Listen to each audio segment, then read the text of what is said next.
Coconut.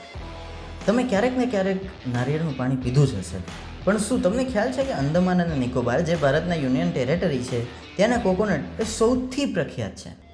Hello દોસ્તો, મારું નામ હર્ષ છે અને હું મારી આ ચેનલમાં જુદા જુદા જિલ્લા અને રાજ્યોની જુદી જુદી પ્રખ્યાત પ્રોડક્ટ વિશે અને એના બિઝનેસ વિશેની થોડી ઘણી વાતો તમારી સાથે શેર કરવાનો છું. તો વધુ સમય નહીં લેતા ચલો શરૂ કરીએ. પહેલો મુદ્દો, નેચરલ અને કેમિકલ ફ્રી.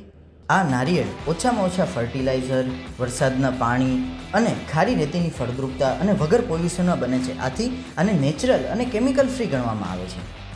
બીજો મુદ્દો, રીચ વોટર અને ન્યુટ્રિયન્ટ ક્વોલિટી. આ નારિયેળ સ્વાદે મીઠા અને શરીરમાં સારી ઉર્જા આપે તેવા હોય છે. આથી ઘણા ડૉક્ટરો અંદમાન અને નિકોબારના નારિયેળને નેચરલ ડિહાઇડ્રેશન અને ડિટોક્સ પ્રોડક્ટ તરીકે પણ પ્રિફર કરતા હોય છે. હવે આવીએ મેઇન મુદ્દા ઉપર. આપણે આને એક ધંધાની દ્રષ્ટિએ જોઈએ તો એમાં મુખ્ય પહેલો પોઈન્ટ આવે છે આઈડિયલ ફોર એક્સપોર્ટ. આજે આપણે ક્યાંક ને ક્યાંક ઇમ્પોર્ટ અને એક્સપોર્ટ વિશે સાંભળતા રહેતા હોઈએ છીએ. તો આ કોકોનટ અર્થાત નારિયેળની સૌથી વધુ માંગ ક્યાં છે જો એ જોઈએ, ભારત પછી યુએઈ બાજુ, સિંગાપોર અને મલેશિયા, યુકે, જર્મની, ઓસ્ટ્રેલિયા, આ બધી જ જગ્યાએ આ નારિયેળની ખૂબ જ માંગ છે. હવે વાત કરીએ નારિયેળમાંથી બનતી જુદી જુદી પ્રોડક્ટોની. તો પહેલો પ્રોડક્ટ આવે કોકોનટનું પાણી.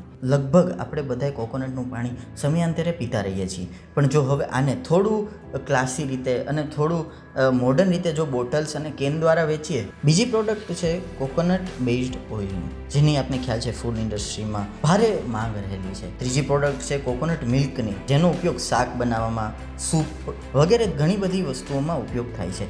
ચોથી પ્રોડક્ટ છે એનું ક્રીમ, જેનો ઉપયોગ ડેઝર્ટ બનાવવામાં, આઈસ્ક્રીમ બનાવવાના અને સ્મૂધી બનાવવામાં થાય છે. પાંચમી પ્રોડક્ટ કોકોનટ પાવડર, કે જેનો સ્ટોરેજ અને લાંબા સમયાંતરે કોકોનટનો યુઝ થઈ શકે. હવે છઠ્ઠી પ્રોડક્ટ છે કોકોનટ સુગર, જેનો સુગરના ઓપ્શનલ તરીકે ઉપયોગ થતો હોય છે. પછી છે કોકોનટ ફ્લોર, જેને આપણે લોટ પણ કહીએ છીએ. હાલ એક કૂકી બનાવવામાં ઘણી બધી જગ્યાએ કોકોનટના ફ્લોરનો પણ ઉપયોગ થાય છે. અને છેલ્લું હેન્ડીક્રાફ્ટ અને બળતણ તરીકે. હવે માર્કેટ ઇનસાઇડની વાત કરીએ તો પેલું કોકોનટની ડિમાન્ડ ભારતમાં તો છે જ, સાથે સાથે યુએઈ, સિંગાપોરમાં વધારે છે. આથી એક્સપોર્ટ ઇમ્પોર્ટનો જે બિઝનેસ કરતા હોય એના માટે એક ગોલ્ડન વસ્તુ ગણી શકાય. પછી બીજું છે કે કોકોનટ ઓઇલ, જેને ખાવામાં અને ખાસ કોસ્મેટિક ઇન્ડસ્ટ્રીમાં અને સ્કિન કેર અને હેલ્થ સેક્ટરમાં વધારે માંગ છે. અને છેલ્લી વસ્તુ છે નારિયેળની છાલ અથવા તો છોતરાની ક્રાફ્ટમાં અને બળતણ તરીકે પણ ખૂબ ઉપયોગમાં આવે છે. થેન્ક યુ દોસ્તો. હવે ફરી મળીશું એક નવી પ્રોડક્ટ અને એના ઉપયોગ અને બિઝનેસ આઈડિયા સાથે. જો વિડીયો ગમ્યો હોય તો લાઈક અને શેર કરજો અને આવા વધુ વિડીયો માટે સબસ્ક્રાઈબ કરજો. Thank you.